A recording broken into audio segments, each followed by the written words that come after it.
So I got back into my car and my hands were still shaking. And I just sat there staring through the windscreen, asking myself just this one question. Who was that woman in the supermarket queue and where did she come from?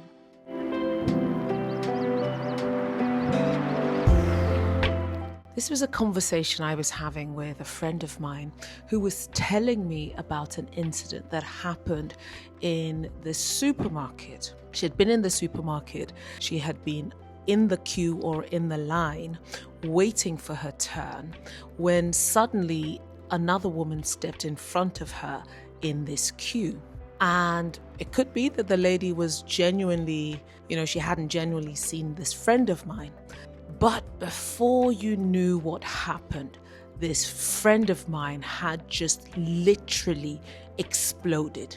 Her voice was raised, there was yelling, and the other lady, she said, looked so startled. And this friend of mine, felt horrible. And the thing that stayed with her when she was driving back home, her hands were still on the steering wheel shaking. And she kept asking herself, where did that reaction come from? Now, of course, she had been sharing with me that, for the weeks or the days in the run up to this incident, she had been feeling tired. She had been carrying a lot. She felt stressed. So she just thought she was going through stress. But when that explosion in public happened, that was, I think, the point she realized that there was something more than just stress going on. And if, like my friend, you've had a moment where your own reaction scared you and you had a feeling that, oh my goodness, what is going on? I believe in today's video, you'll recognize a number of the things we're going to talk about, because today's video, we're going to talk about 5 ways in which perimenopausal rage can show up in women. Now, for you watching, it may not be a blow up in the supermarket.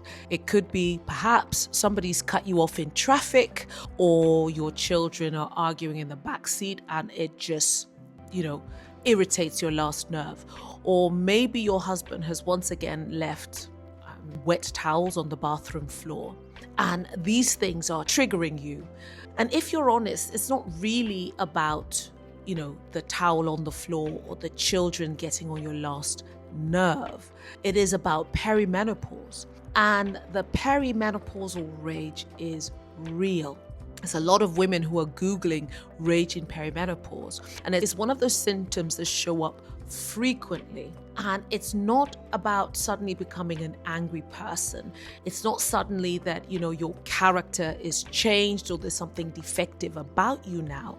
There's something going on in your body in this perimenopause season that completely changes the way women in perimenopause experience emotion.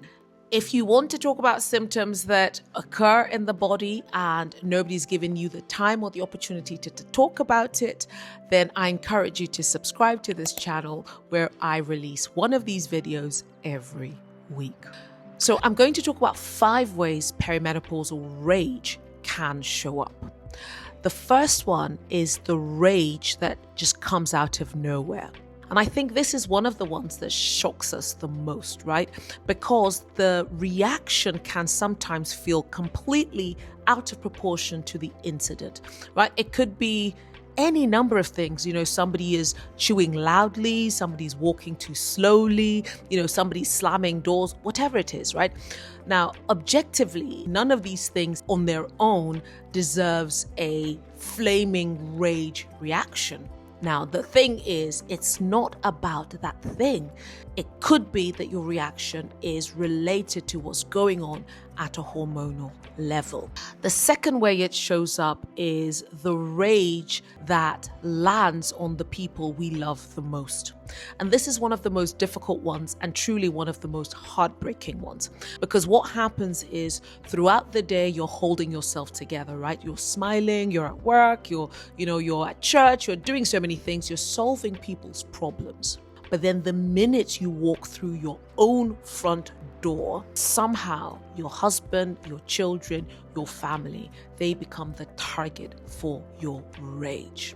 It's like people outside, they're getting the best version of you, but the minute you walk in the door, that sort of mask or facade of being a pleasant person just sort of drops, and you become this raging, angry, shall we say, angry person. The third way it can show up is the rage. You start to feel that rage in your body first. And this is one of the ones that was like an aha moment for me, because it can appear like your body knows that you're angry. In my case, my body knew I was angry before my mind caught up with that. And some of the physical reactions in your body, you might find yourself getting hot, your breathing is changing, your heart is racing. And you get that feeling of being angry before it hits your mind. Now, before we keep going, I want to talk about what is going on in our bodies in perimenopause, because those hormones are fluctuating. So as estrogen starts to fluctuate, the part of the brain that's involved in regulating our emotions becomes much more sensitive. So what happens is that those reactions that we get start to feel faster, like you're inflamed almost instantly. They feel bigger, they're huge emotions, and it's sometimes feel harder for you to stop that reaction. Now, hear me, we're not looking to excuse that behavior, but what we're trying to get to the bottom of is, why is it that you're reacting in a way that you didn't used to react in before? And if it's happening often and it's affecting your relationships, your family is getting the brunt of it, I encourage you to please speak to a healthcare professional who specializes in perimenopause so that they can help you. And then also looking at the signs that show up for you in your body before the rage can also help you try to draw back a little bit. So understanding and observing the signals that your body is giving. Now, back to our list. The fourth way it can show up is rage that doesn't quite look like rage. It's not every anger or rage that shouts. Sometimes it becomes really quiet. Sometimes it shows up as withdrawal, right? So you're silent, but the rage is present. That sort of silence that is pregnant with anger.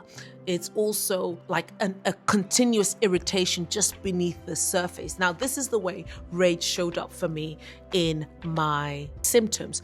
It is that quiet, ongoing, continuous rage that's just beneath the surface, right? And it is, I'm going to erupt any minute. So sometimes it goes quiet, and that can also be dangerous. And the fifth way it can show up is rage that we internalize, or rage that we turn on ourselves. Now, I think this is one of the most hardest, because for many women, rather than exploding outwards, we are exploding inwards, right? And so the rage is pointed at ourselves. And when we have that level of rage and anger that's turned to ourselves, it can then turn to shame or even self-criticism. And you start to wonder, well, why did I answer like that? Why did I react in that way? What's wrong with me? Am I changing? Am I becoming a monster? So rage can turn internal. Now, of course, in situations where people are enraged, you have the explosion, you have the blowout, and then you have the piece that comes after, right? When, like my friend, she was driving back home and relaying what had happened in the supermarket, and then wondering why her reaction felt so much larger and bigger than it needed to be. And of course, with that sort of reflection will come shame. And she didn't have the opportunity to apologize to this person.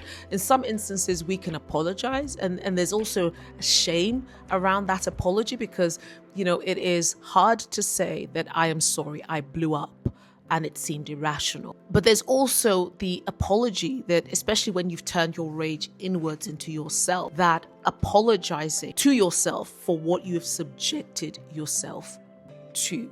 And what I'd like for you ladies to hear me say as we navigate perimenopausal rage is that this is something that a lot of women are going through.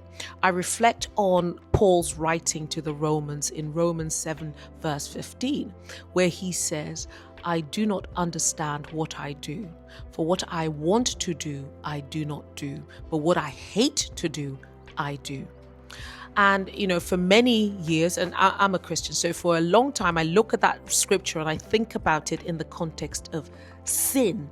But in this perimenopause years, I'm looking at that scripture thinking, well, it sounds like somebody who's surprised by their own action, right? And this is what happens to us in the perimenopausal rage. We are surprised by our action.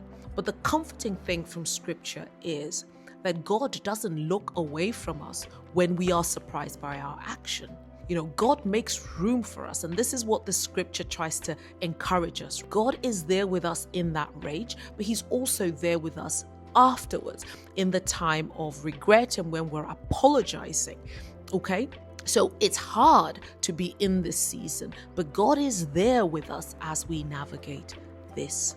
Now, for you, you may find that perimenopause is revealing parts of you that you didn't expect. But I want to encourage you that it's not rewriting your identity. You're not becoming a stranger. You're simply a woman who is walking through a season of significant change in a body that is changing.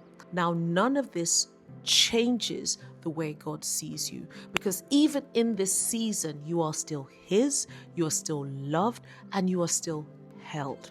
So as I end this video tonight, I want to ask you, the next time you find yourself sitting in the car after one of these explosive moments, wondering who that woman was that suddenly exploded, I want you to hear me say this to you, that she is not a stranger. She is you. She's a version of you that is navigating a body that is changing. You're not just the woman who reacted in a rage. You're a woman who is navigating a difficult season, and there is grace still available for you even in this season. Now, final question from me. Which of these 5 signs sounded most familiar to you? And when the rage comes, where does it usually catch you? Does it catch you at home, at work, or somewhere you never expected? I'd love to hear from you, and I'll see you in the next video.